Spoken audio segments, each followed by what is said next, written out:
please call the roll. Councilman Turman. Here. Councilman Liptak. Here. Councilman Weisgerber. Here. Vice Mayor Mashburn. Here. And Mayor McGee. Here. Invocation and pledge will be led by Councilman Lipton. O God, creator of our Lord, of our city, as well as of our individual lives, we humbly acknowledge your interest and your presence at this council meeting tonight. Before we begin our business, we deliberately open our minds and spirits to your holy will. Help us to be worthy of the trust of the citizens of Alliance have placed in us. Guide us in each decision we make, that it might be as fair and just as it is economically sound, to the end that our community may achieve its highest potential and become all you want it to be. Amen. Please join me for the Pledge of Allegiance. I pledge allegiance to the flag of the United States of America and to the republic for which it stands, one nation under God, indivisible, with liberty and justice for all.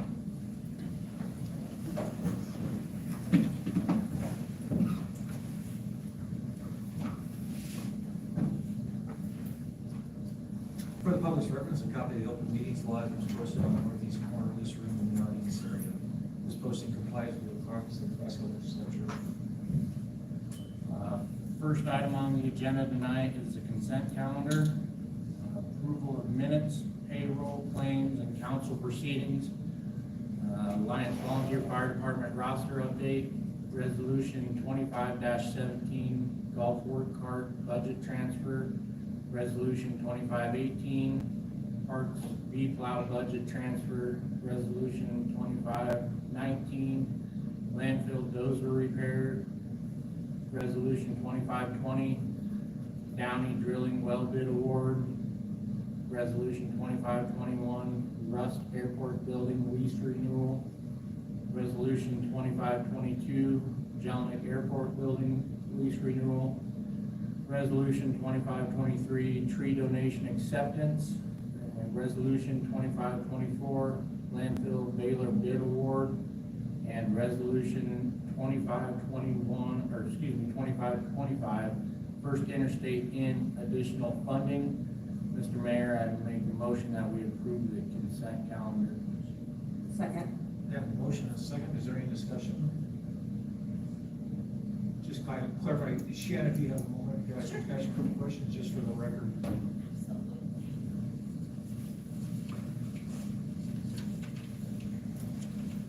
So, we've got to transfer $7,500 for the golf work cart. Would you explain, that wasn't budgeted this year, you can explain what's going on? So staff, some of those budget estimates were still kind of in that transaction between Dick and the new superintendent.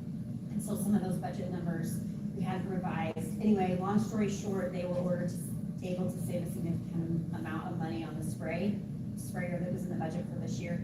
And we had a work cart in, I think, 2 years, maybe next year, I can't remember. Yeah, anyway, so long story short, as they were getting quotes for that sprayer equipment, one of the vendors that they were talking to had gotten a fairly large collection, I don't know what you call it, of some used carts that were still in really good shape with like 30 hours on them or something. And so we got one really reasonable for less than half of what we would have spent in 2 years had we waited and bought it then. So that's the reason behind this transfer request. So it was purchased through a vendor. Is there any kind of warranty? Yeah, there's a 5-year warranty on it. 5-year warranty? Yeah. Awesome. Yes. Fantastic. And then on the V-plow. Yes. So that is a kind of a change in operations. We, for a long time, used the skid steer for snow removal and didn't have a lot of success with it. It's awfully cumbersome, especially in downtown areas there's an awful lot of obstacles down there. And so the recommendation with staff was that we could get this V-plow attachment. It's actually multi-configuration. It can be left, it can right, so you can swing in either direction. So we can do dual directional plowing on that, which will be very handy for some of those sidewalks. The brooms handle small accumulation of dry snow fine. They don't handle heavy accumulation of wet snow very well. So what we think is on some of those, we'll probably have to do an initial pass with the smaller plow and then come back through with brooms. So that's kind of the change on this. We had a pusher on the skid steer and it just downtown didn't work great.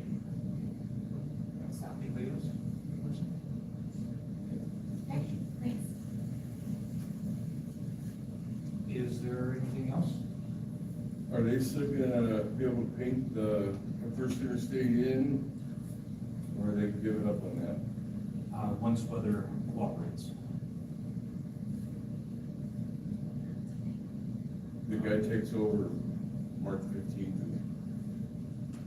Well, the tax certificates mature in March, and so he can start the legal process to foreclose those. So it's a question how long that, he's got to publish for, I don't know, 3 weeks or something like that, and people before he can finish that up. So it's gonna be a little while after March. So, pretty close. Our attorney's not here to give us the details. So it's probably gonna be at least April before we'll have control of that. I just want, one other thing, I just want to thank the men's and women's club golf associations for their donation of trees for the golf course. I don't think people really realize how much work the men's and women's golf associations do out there, how much time they spend and things they donate. So I want to acknowledge their donation at this time too. So, if there's nothing else, we'll call roll. Councilman Liptak, Yes. Councilman Weisgerber, Yes. Vice Mayor Mashburn, Yes. Councilman Turman, Yes. and Mayor McGee. Yes. This time, we'll have the quarterly financial report. So I'll be speaking out of this packet that has the frosty tree on it.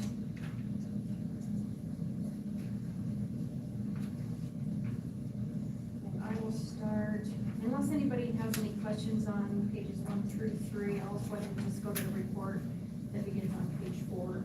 1 through 3 was really information in nature, and except for the ARPA, we'll just talk about everything that was on 1 and 2, so. So I'd like to direct your attention to the general fund.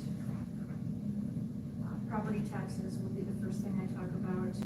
I did notice there was a rather large difference between the previous year-to-date actual and the year-to-date actual. So I did do some looking back. I did a 5-year look back. And what I found out is that typically in the first quarter of any given year, except last year, we received somewhere between $35,000 to $55,000. Last year, we did receive part of our September tax disbursement in October, about the 5th of October, which is why it showed up last year in that first quarter. But typically, we would see that in September. So that was just a little bit of a difference I wanted to point out.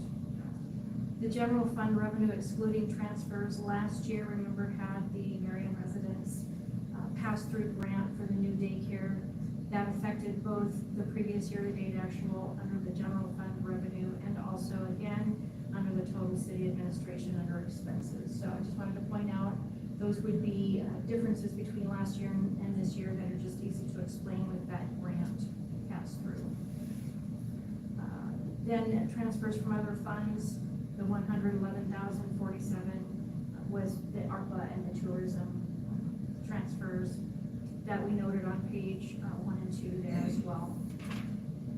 Down in the expense category, police administration and operations, for administration, there was a conference that was attended that did increase expenses this year just a little bit in first quarter.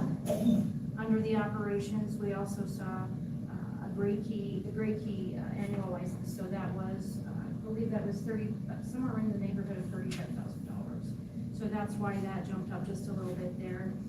And under police support services, we also saw Motorola Solutions console licenses as well. So that's some software licenses that just increased costs during the first quarter. I would expect to see those even out under the percentage column for second and third quarter. The total emergency management system, Region 23 Emergency Management Office. So that was a cost that was budgeted for, and that is one of the bigger costs for that category. So that's as expected.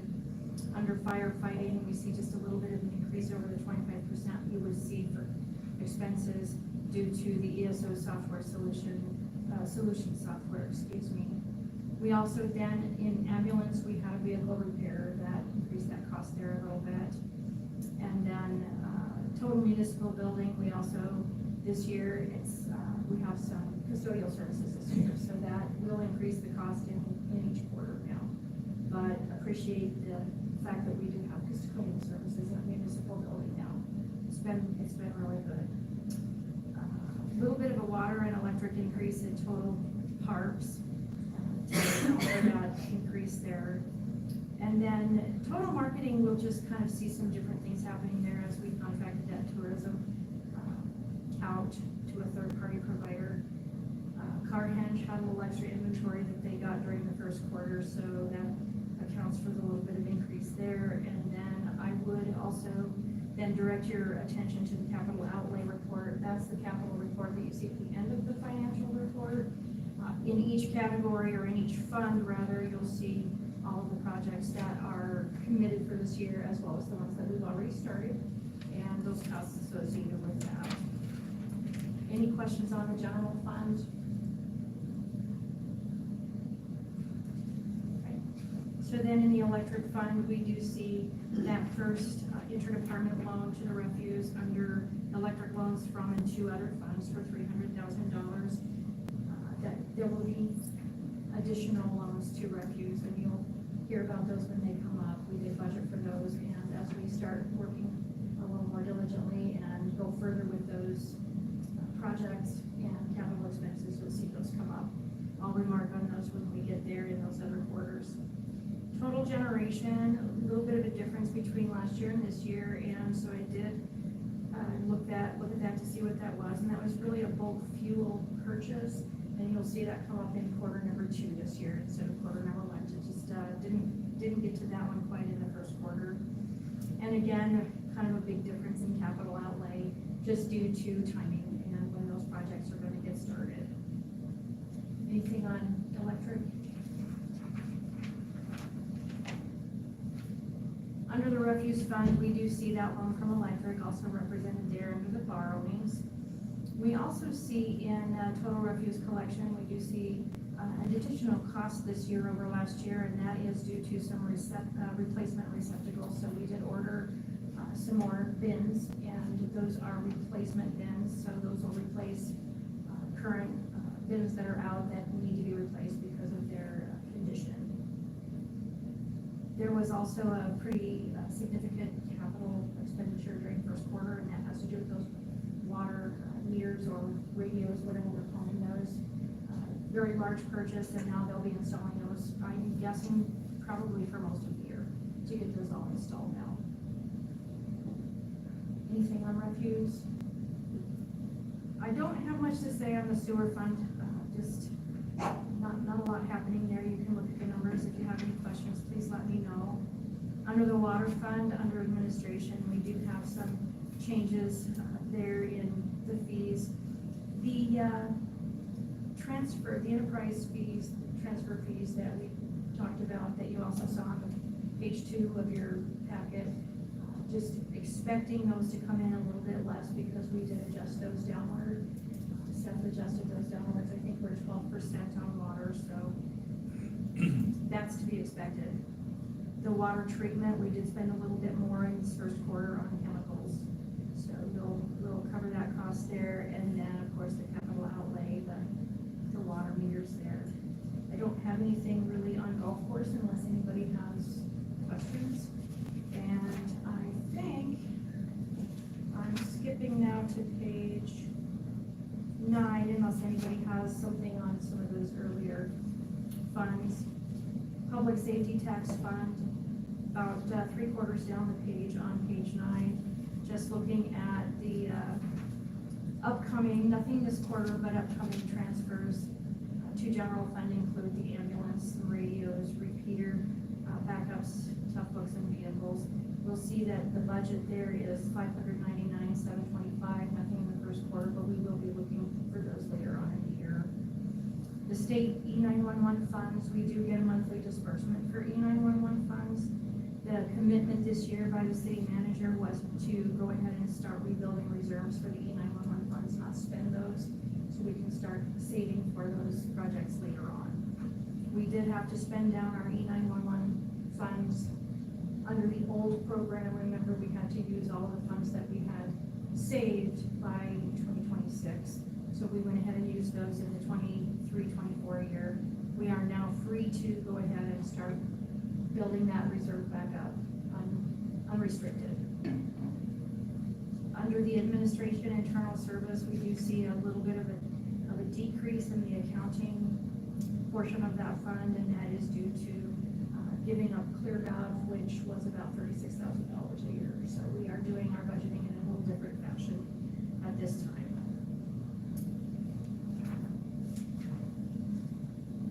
Oh, the other thing I wanted to mention on page 10 was healthcare, and that is just the difference between last year and this year's revenue, and that really has to do with some reinsurance receipts. We did have some really large claims, and we were able to tap into the insurance that we actually paid for those really large claims, and so we did get some revenue back under the reinsurance receipts. I wouldn't expect, hopefully, I would not expect to see a lot of that happening this year if we're on track with our healthcare.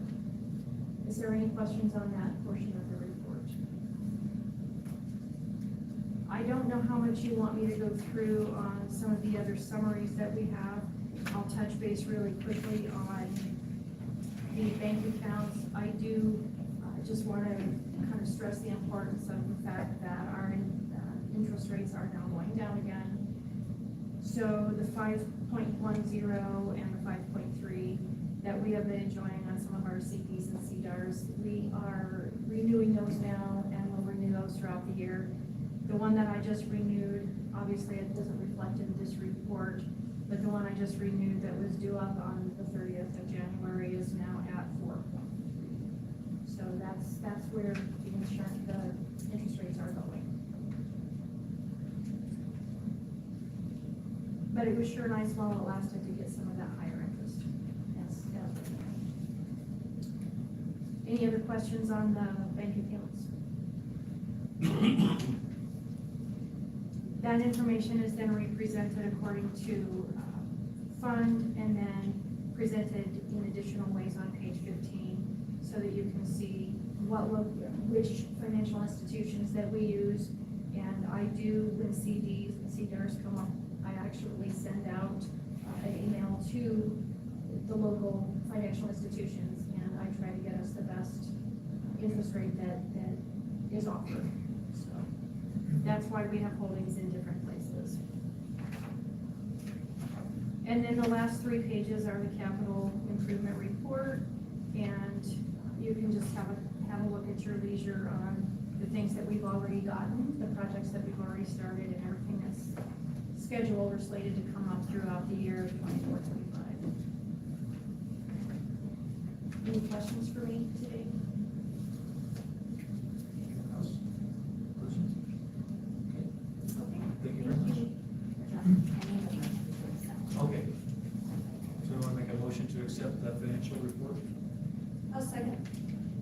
You want me to make a motion? Yes, Sorry, Mayor. that's right. I make a motion that we accept the financial report. A second. All right, a motion and a second.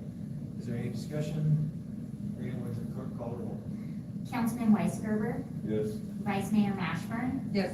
Councilman Turman, Yes. Councilman Liftock, Yes. and Mayor McGee. Yes. Next item on the agenda is resolution number 25-26. It will accept and award the proposal and bid from LARM for property and casualty insurance for the City of Alliance for the 2024-2025 fiscal year beginning March 1st, 2025, as prorated in the amount of $622,903. Mr. Mayor, I make a motion to approve resolution 25-26. Second. Okay, there's a motion and a second. Is there a discussion? Questions? So follow up on a question I had in your office today. And so this is just to approve the, until October 1st. Correct, we will have to we will renew You'll- it with our budget, Okay. October 1, Okay, 2025. so we're not doing it all. Correct, and then we also have the rep here from Farm, Okay. if you guys have questions for him. Okay. All right. Why don't you explain quickly about LARM, and not just for us, but for anybody that might be listening? Absolutely, happy to. Thank you. So, my name's Nate. Your name, yeah. Yeah, my name's Nate Fox. I am the LARM agent for western part of the state. So LARM is the municipal insurance pool for Nebraska. Over 220 communities across the state are with LARM. Those communities include Chadron, Scottsbluff, Gary, Kimball, Walla, North Platte, Broken Bow, Holdridge, Columbus, Norfolk, Blair, Ralston, Fremont, and then a number of smaller communities as well. So, LARM was originally formed 30 years ago to address issues and challenges cities were having in a similar time what we're having now, where the insurance market was really tough. Scottsbluff and Gary actually were two of the original members because they were unable to get insurance at that time. And so LARM was formed then and has since grown. It is managed, governed by a 15-member board, appointed elected officials from member communities. So the 15 board members who are overseeing the operations of LARM all have skin in the game, essentially. You know, they're people just like you who are all part of LARM. So, obviously there's a lot I could go into, but I'd be happy to answer questions. If there's anything specifically that you'd like me to address, I don't want to spend a lot of time. Open it up to the other council.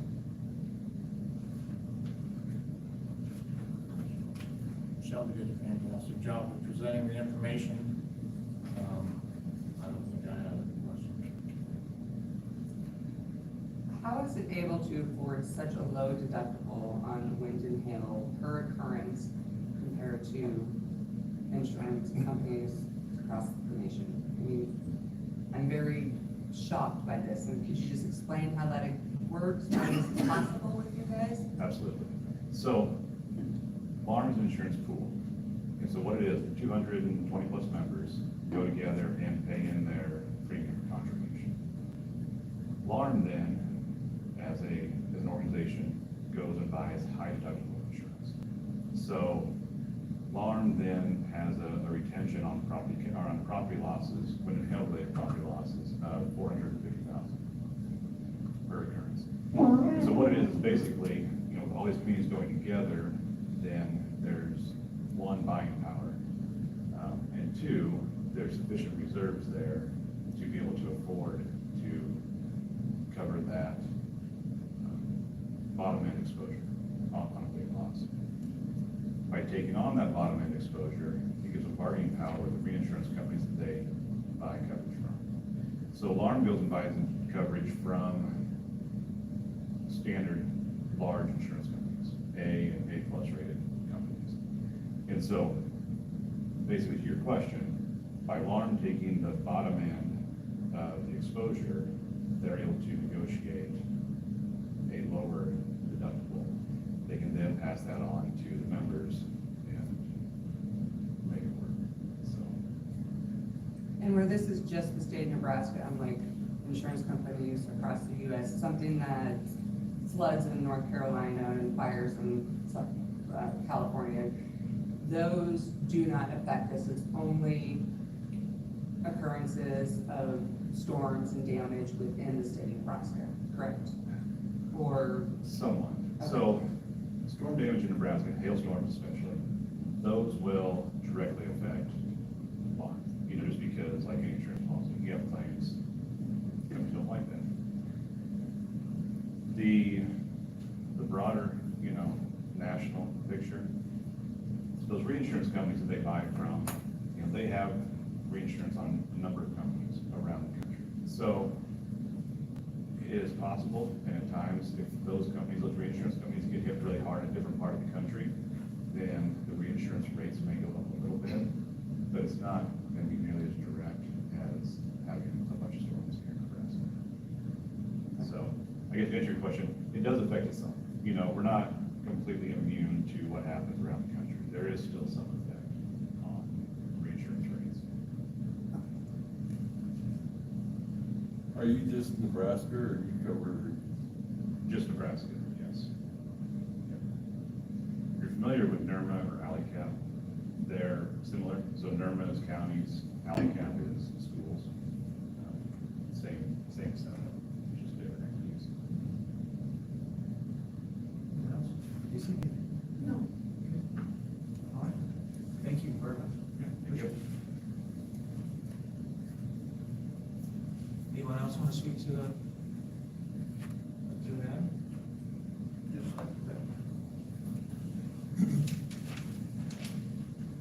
Good evening, everyone. John Daniels, I think you all I think part of where we're at right now, and Shelby and I really have talked a lot about this, we've talked about this when we addressed council back last August, is I think unlike LARM, trappers and other carriers are at the point now in the state of Nebraska, we're gonna have to be assessing it for 10 funds. Obviously, we're at 3% wind deductible for the city of Columbus, that's a big number, especially when we make the worst claim. Whereas a year, I think it was last year, we were at 1%. Before that, we were at flat dollar, so it's just gone up. Regardless of what happens, travelers, we will always have a wind hail deductible with them. Okay? That's just not gonna go away. They're not gonna budge on it, they're not going to waive it, they're not going to say anything about it. They're gonna hold their stance on it, and they're doing that in the state, they're doing it across the country, just like any other carriers.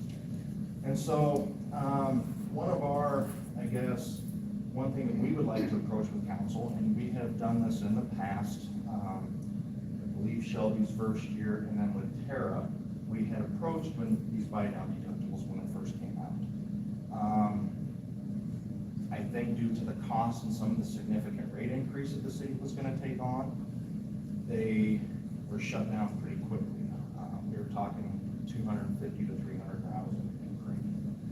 And I don't know where we're going to be come August. Obviously, you guys are looking at a March 1 effective date. I don't know why March 1, when their program runs 10/1, to wait until 10/1, but that's a decision for you guys. But one thing that we would like to possibly address is if we can get this through renewal, or at least close to, we can have an opportunity to propose to you a buy-down deductible. Now, Travelers, with the event of LARM, has come back to us, and they have discussed, come August, that they would be willing to do some things that they just normally don't do. They're willing to offer you a 3-year rate guarantee on all lines except the property and the work comp. They're willing to take a rate reduction in order for us to hopefully tie in with another broker, a buy-down deductible. Now, these buy-down deductibles, hospitals, schools, they're very common, but they were very price-driven a few years ago. Those rates have come down. And so ultimately what we're looking at is, I see here, they're offering a prorated premium of $622,000. I have no idea, I guess, come October, what that renewal premium looks like. You're looking here at 7 months. I'm not gonna assume or guess what that number looks like, but I'm guessing if that's prorated, then the annualized premium is probably quite a bit higher. I think your LARM representative here could probably address that for you. And so at that time, I think if we're really just looking at, hey, we've got to do something with the buy-down, we've got to do something with the wind hail deductible, that gives us an opportunity to perhaps take where your wind hail deductible is now, maybe eliminate it, or at least get it down to a figure that you guys might sit back and say, hey, we're actually really comfortable with that. Because in terms of pricing, if we can negotiate with Travelers and negotiate with the buy-down, I think we're gonna be just right there with you. Whether we truly eliminate the buy-down or truly eliminate the wind hail deductible, I'm not gonna promise or guarantee you that.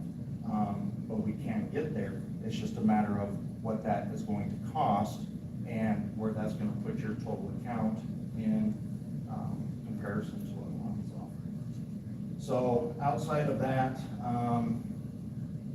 as Nate mentioned, he could go deep into LARM just as we could. I think in terms of coverages, I'm not gonna speak on behalf of them, but I think find it very probably comparable in some aspects. But I think that that's been the biggest driver, even in my conversations with Shelby as of recent and the past few years with the city, is we're starting to see that windhill deductible get up there. We've had options, those options quite expensive. We feel that, just by working with them, that we've seen some rate reduction in there, that if we can package one with Travelers, it's gonna give you guys an option. For us to bring that to the board now, you know, if I were to stand here and tell you you're looking at $250,000 to buy a buy down to, maybe it's down to nothing. So just real quick, the buy down says that Travelers is saying if you have a wind claim or a hail claim, as we know with hail, your deductible is 3% of what your total values are. Okay, so whatever that number comes out to be.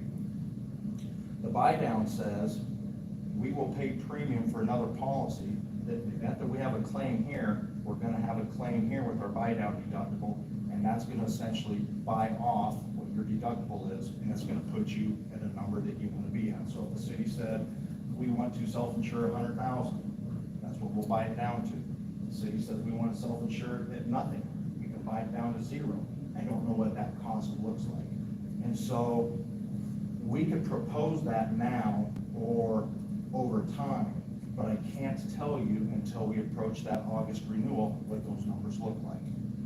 Okay, so I don't want to say we didn't want to bring that to the table now, but we can tell you it's going to be 250 grand. Well, that might be 250 grand on top of what your premium is with Travelers, which still may be, again, looking at the prorated premium here, may keep you right in line. I don't know.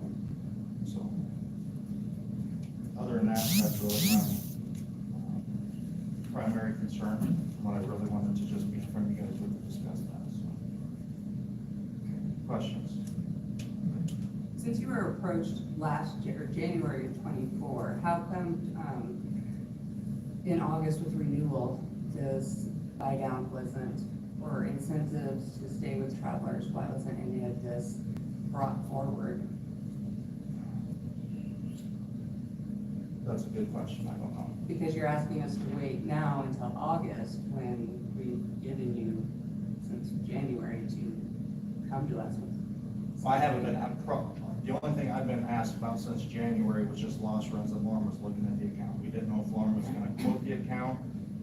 We didn't know Lauren would be wanting to move the account right now. And no carrier, including Travelers, would push back the renewal, I guess, if you will, to this point. So for us, for any type of a buy down, I mean, in all reality, I'm not gonna say it doesn't hail. I will say it doesn't hail in Nebraska in February. But in terms of a buy down deductible, I guess we could approach May to give you an idea what that was gonna cost. But it has been discussed, amongst us in the past. It's just never been accepted, and I'm assuming that's been because of the cost of insurance.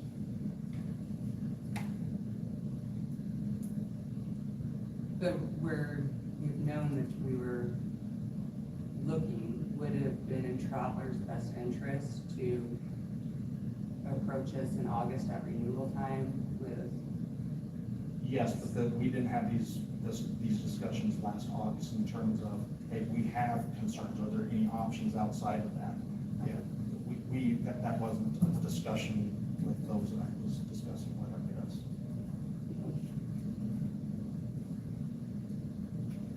Go ahead. How long has the city been with Gregory's and now Travelers, I guess? You've changed names a couple So of times, but- since, I believe it was 1982, but it might have been 1984. And ironically, John's probably been around the longest to answer this. I believe the city was with the agency that Gary Tomlin was with prior to joining Gregory's. And he brought the city of Alliance to Gregory's in, I think that was in '83 or '84. So Gary Tomlin, Gdański Insurance, I believe Gary had it with Gdański even prior to that. And when he joined Gregory's, when he and Dan Katonis and Dwayne Bill all joined together in that city. So I'm gonna say since 1984. And I would say at that point, this is just shooting in the dark because I wasn't around then. I was just obviously in the business. It might have been with EMC at that point, And then EMC actually got off in the early 2000s, and that's when Travelers picked it up. And we've approached EMC every year, past few years, and because of the lost history, and some of the open claims that were in place, they wanted nothing to do with it. And unfortunately, in the state, those, I mean, we handle some smaller communities with other carriers that look at this and say, you know, City of Alliance is just too big for that. So really, for the City of Alliance, you have Travelers and EMC on the insurance carrier side, are the two insurance companies that are like municipality business. Any other questions? Any other questions? Okay, I appreciate your time. Thank you. Questions? Thank you. So one concern I have with delaying is, obviously, if we wait till August, we do get into hail season. And if we don't have, we have the same deductible with Travelers that we have now, we potentially are looking at a much bigger loss to the city. And I have to weigh that into my thinking in making a decision. And I don't want to fault FNIC because they have been a good agent for the city. I think it's more a reflection of the insurance market for municipalities and the losses that occurred in Nebraska. So I certainly don't want to fault FNIC in any way for what they've done in the past. But I guess that's kind of weighing on my mind, is waiting gets us into potentially hail season. And I think for the premium, this first year is obviously prorated, but going forward, they're comparable. And if we do have a hail claim, 25,000 is much better than paying $100. Sure. And I think even if our premiums ended up going up, that savings between the million and the 25,000 will more than cover and probably benefit us and save us money in the long run. I don't know for sure, but that would be my thought. And so I know that they've been with the city for a very long time, and their hard work is very much appreciated, but I think we need to see what it do its best in the long run. And to me, that is moving.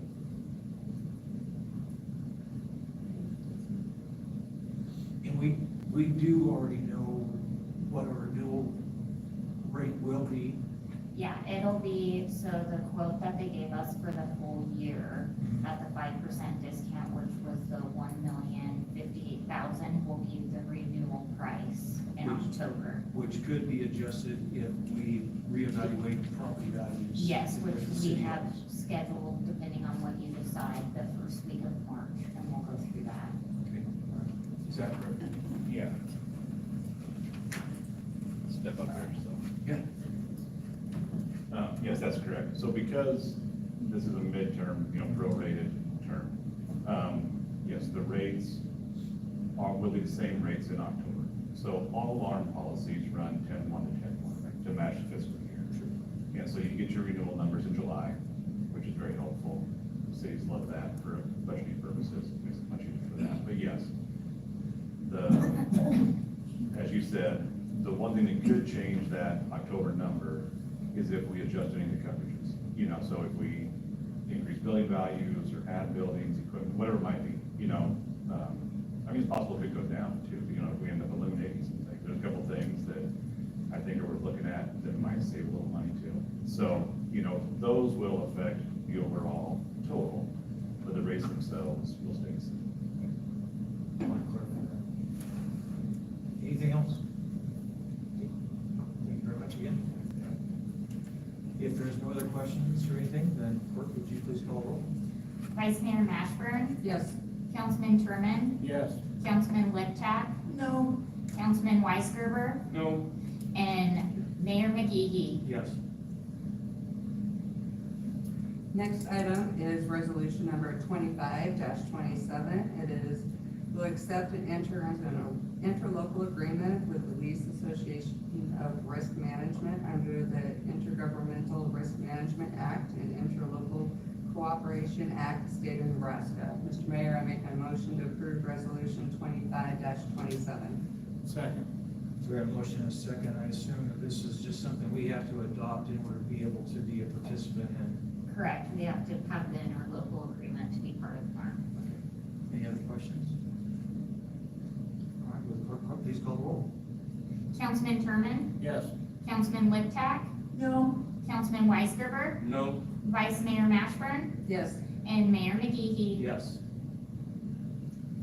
And next is resolution 25-28. Will accept and enter a 3-year commitment with the League Association of Risk Management, LARM, providing property and casualty insurance for the city of Alliance. Mr. Mayor, I make a motion to approve resolution 25-28. Second. We have a motion and a second. Is there any discussion? Will the clerk please call the roll? Councilman Liptak, no, Councilman Weisgerber, no, Vice Mayor Mashburn, Yes. Councilman Turman, Yes. and Mayor McGehee. Yes.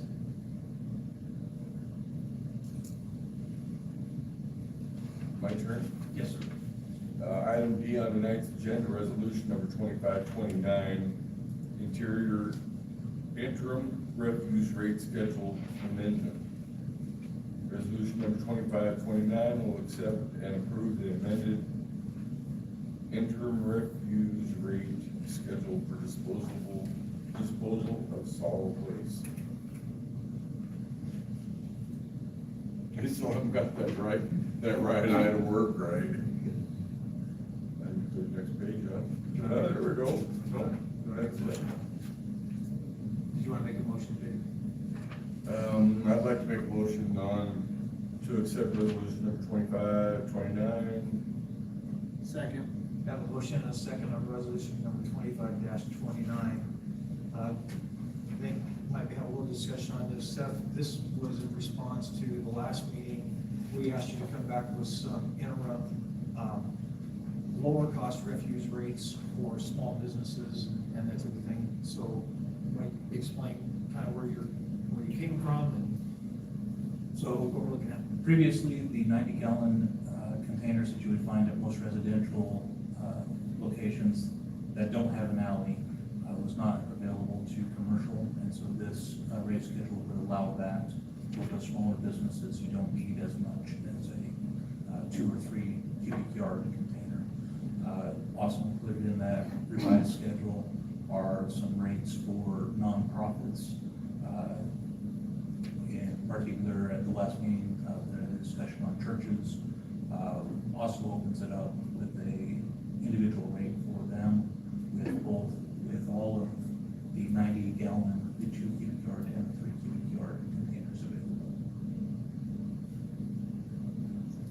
Looking at your rates, we were kind of discussing the nonprofit rates. Can I make a suggestion that we just scale those at a 50% rate of, You can make a motion to that effect, yes, sir. can I make a motion that we scale the nonprofit rates at a 50% rate of the commercial for the 90, the 2 and the 3 yard containers? So just for the public, before we go any further, the commercial rate that's being proposed for a 90 gallon is $30.36, which is $5 over a residential rate. A commercial for a 2 yard container is 64. No, that's no change on that one, I'm sorry. So the only other change, so the nonprofit, if you're proposing would be $15.18 for a 90 gallon. Nonprofit for a 2 yard container would be $32.28, and for a 3 yard container would be $63.05 roughly. Yes. Correct? Yes. All right. So I just want to clarify that before we make a second. I'll second. Do nonprofits have to show proof of their 501(c)(3) status? I mean, I just don't want that abused. We will have to start requiring that.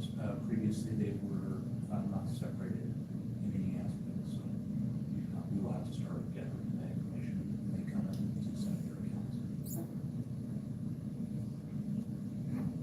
Or anybody that would like the nonprofit rate currently, if they already have an account, That is just have to bring that in to achieve that rate. That's correct, yes. Any other discussion? If not, we'll clerk call roll. Councilman Liptak, Yes. Councilman Weisterberg, Yes. Vice Mayor Mashburn, Yes. Councilman Turman, Yes. and Mayor McGehee. Yes. Tonight's agenda B is ordinance number 2997, municipal code section 2 titled donations. Ordinance number 2997 is before council on first reading, which will accept and amend the City of Alliance Municipal Code section 2 titled donations. Mr. Mayor, I make a motion that we approve resolution 2997. Okay, so it's, I'll just, it's an ordinance, so they just clarify that it's an ordinance. Second. We have a motion and a second to approve ordinance number 2997. Will the clerk please read the ordinance by title? Ordinance number 2997, an ordinance of the City of Alliance, Nebraska regarding the acceptance of donations, defining types of donations, setting rules pertaining to donations, and authorizing the city manager to promulgate further rules, policies, and procedures for the execution of this ordinance, repealing existing provisions of the city code not consistent with this ordinance, and providing for an effective date. Thank you. Any discussion? In this, I know in the narrative, it says the desire to require a dedicated funding source for ongoing maintenance.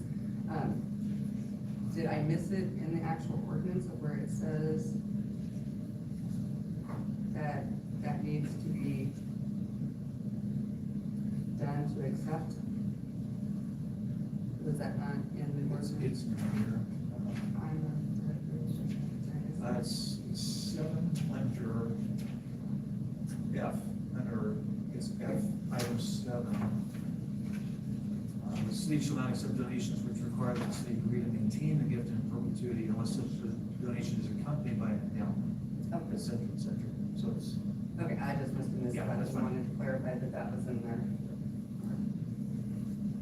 I had a comment, first is a question, you, in item 4, under acceptance of donations, you have donations of personal property coming to city council regardless of value. Is there a particular reason why those come to council as opposed to being administratively approved? We decided to mirror the same process as is required if the city were to go through and purchase that property, just for transparency's sake. Okay. And then, as I mentioned to you prior to the meeting, item 8 under F, acceptance of donations, says unrestricted donations valued less than or equal to $10,000 may be accepted by the city manager. So there's a conflict of those two that will need to get resolved. Yes, and if the council were to make, propose an amendment to include that the council must approve all over $10,000, then we can have that in the second reading that way. Because that would be the differentiation. Okay. Anybody have a thought on that?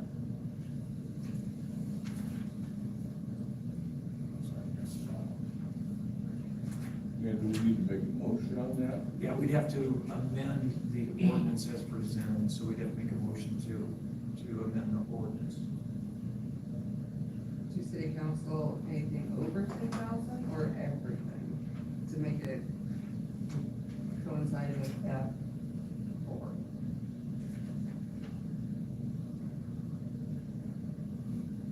So what are you proposing as a change, Seth? Just one. Sure, yeah, that's fine. Let's get it right.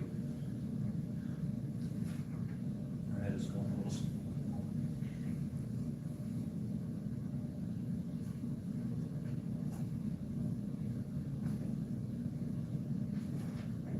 Yes, I don't see the difference. I mean, all those real property.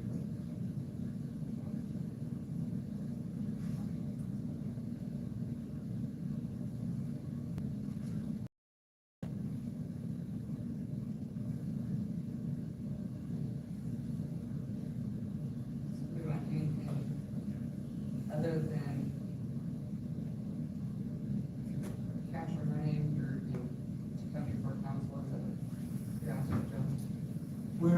we're just trying to resolve the conflict, because it says in here that all donations have to be approved by the city council. Oh, personal property. Well, it also says if you, number three, all donations of real property, where the restricted must first be approved by city council. So basically, everything has to be approved by city council until you get to 8, which says that only unrestricted donations valued at less than or equal to 10,000. So the wording would be under section 2-224, part F, Okay. subsection 4. Okay. And it would read as all donations of personal property, whether restricted or unrestricted, under $10,000, or over $10,000 in value. So add. Okay, so basically, we would be exempting personal property under $10,000 from city council approval. Just unrestricted. Okay, just, So, okay, so anything that comes with strings, council still needs to approve. okay.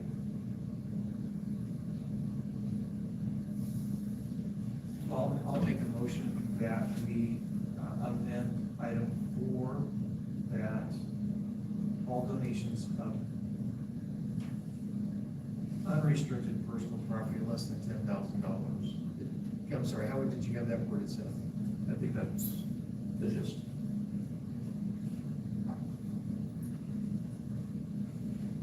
All donations of personal property if restricted, must first be approved by city council, right? Because then you could say unrestricted donations of personal property, you'd have to amend 8, wouldn't you?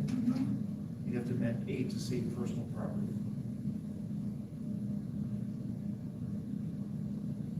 Which we can also do. Okay, all right. So that'd be my motion, that we would amend 4 to allow, that would just be restricted donations of personal property would have to be approved by council, and then 8 would allow unrestricted donations of personal property under $10,000 to be accepted by the city. That's my motion. Okay, he'll get the language right. Second. Okay, I have a motion and a second. Is there any other discussion? Did Tirza or Jay? Okay. We'll take Jake. Yeah, there's no other, will the clerk call the roll? Councilman Weisgerber, Yes. Vice Mayor Mashburn, Yes. Councilman Sherman, Yes. Councilman Ledpack, Yes. and Mayor McGehee. Yes.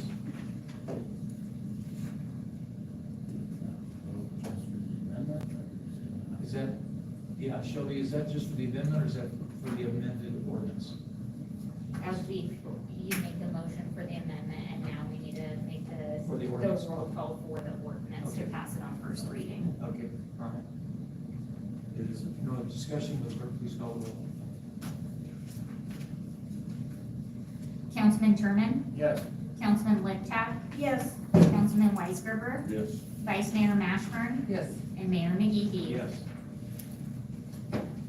All right, item F on tonight's agenda is the board appointments. An application was submitted by Mr. Brent Ferguson to serve on the Community Redevelopment Authority with his term ending January 31st, 2029. Also, an application was submitted by Mr. Owen Burnett and Mr. Clint Robertson to serve on the Planning Commission, as well as Scott Bollinger, Mr. Scott Bollinger to serve as an alternate, with their terms all ending December 31st, 2028. Mr. Mayor, I make a motion to accept these applicants. I second. We have a motion and a second. Is there any discussion? If not, clerk, please call the roll. Councilman Ledpack, Yes. Councilman Weisgerber, Yes. Vice Mayor Mashburn, Yes. Councilman Sherman, Yes. and Mayor McGehee. Yes. There being no other agenda items, we'll call the meeting adjourned.